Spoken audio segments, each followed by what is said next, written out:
नमस्कार दोस्तों, आज है 13 दिसंबर और दिन शनिवार है। आज के फटाफट न्यूज में आपका स्वागत है। तो चलिए शुरू करते हैं, लेकिन उससे पहले हमारे वीडियो को लाइक करके चैनल को सब्सक्राइब कर लीजिए। तो चलिए शुरू करते हैं। चुनाव आयोग ने 5 राज्यों और एक यूटी में SIR फॉर्म की डेडलाइन बढ़ाई है। MP, छत्तीसगढ़ और अंडमान निकोबार अब 18 दिसंबर तक, यूपी में 26 दिसंबर और गुजरात में, तमिलनाडु में 14 दिसंबर तक फॉर्म भर सकेंगे। गोवा, पुदुचेरी, लक्षद्वीप, राजस्थान और पश्चिम बंगाल में समय सीमा आज खत्म होगी। ड्राफ्ट वोटर लिस्ट 16 दिसंबर को जारी होगी। वहीं कॉफ सिरप तस्करी मामले में प्रवर्तन निर्देशालय ने सुबह कड़ा एक्शन लिया। लखनऊ, रांची और अहमदाबाद समेत दिन भर में सिंडिकेट से जुड़े आरोपियों के 25 ठिकाने पर छापामारी चल रही है। यूपी की बात करें तो लखनऊ में सुबह STF के बर्खास्त सिपाही आलोक प्रताप सिंह ने आलीशान कोठी पर पहुंची और तलाशी कर रही है।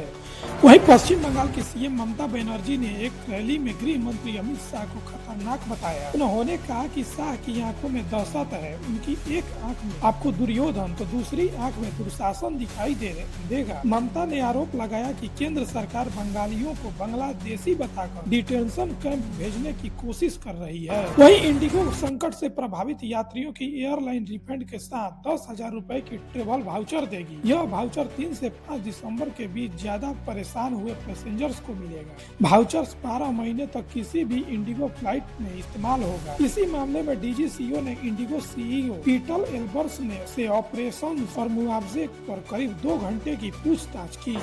वहीं गाजा में 2 साल से जारी जंग ने पूरे शहर को मलबे में बदल दिया है। यह तस्वीर अल सब्ताफी इलाके की है, जहां अपना टूटा मकान देखता एक शख्स खंडहरों के बीच बैठा है। इजराइल हमास संघर्ष में अब तक 70,000 से ज्यादा फिलिस्तीनी आम लोग मारे जा चुके हैं, जबकि 1.23 लाख से ज्यादा इमारतें तबाह हो चुकी है। वहीं राष्ट्रपति द्रौपदी मुर्मू 2 दिन के मणिपुर दौरे पर हैं। वे आज इम्फाल के 86वें नुपी लाल डे में हिस्सा लेगी और कई प्रोजेक्ट का उद्घाटन भी करेगी। वहीं मेक्सिको की संसद ने भारत समेत चीन, दक्षिण कोरिया, थाईलैंड और इंडोनेशिया पर 50% एक्सपोर्ट टैरिफ लगाने का ऐलान किया है। ये टैरिफ साल 2026 तक लागू होगा। वहीं तमिलनाडु एनवायरमेंट डिपार्टमेंट की additional chief secretary Supriya Sahu को चैंपियंस ऑफ द अर्थ 2025 का अवार्ड मिला है। वहीं भारत ने 9 साल बाद जूनियर हॉकी वर्ल्ड कप में ब्रॉन्ज जीता है। वहीं जर्मनी स्पेन को हराकर 8वीं बार वर्ल्ड चैंपियन बनी। भारत ने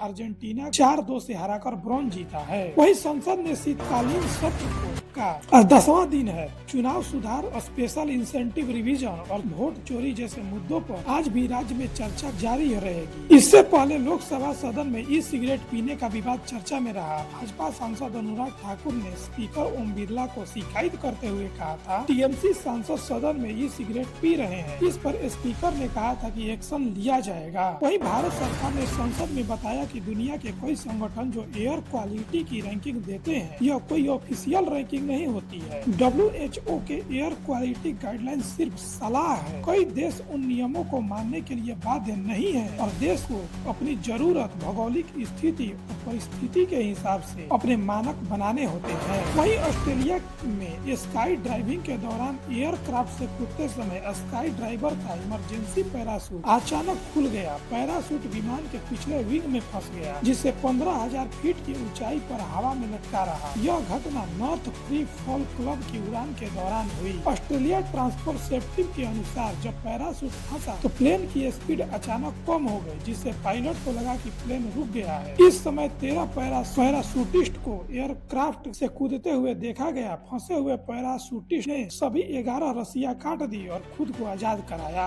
वहीं कैलिफोर्निया के सैन फ्रांसिस्को में ऑसलैंड इलाके में सुबह एक भयानक गैस विस्फोट हुआ। इसमें 4 मकान पूरी तरह तबाह हो गए और 6 लोग घायल हो गए हैं। यह हादसा सड़क पर मरम्मत के दौरान हुआ। सड़क चौड़ी करने और बाइक लेन बनाने वाली लेवलिंग मशीन में गलती से जमीन के बीच दबी हाई प्रेशर गैस पाइपलाइन को तोड़ दिया। वहीं इंडिगो में चल रहे संकट के बीच DGCA ने सख्त कदम उठाते हुए 4 अधिकारियों को सस्पेंड कर दिया है।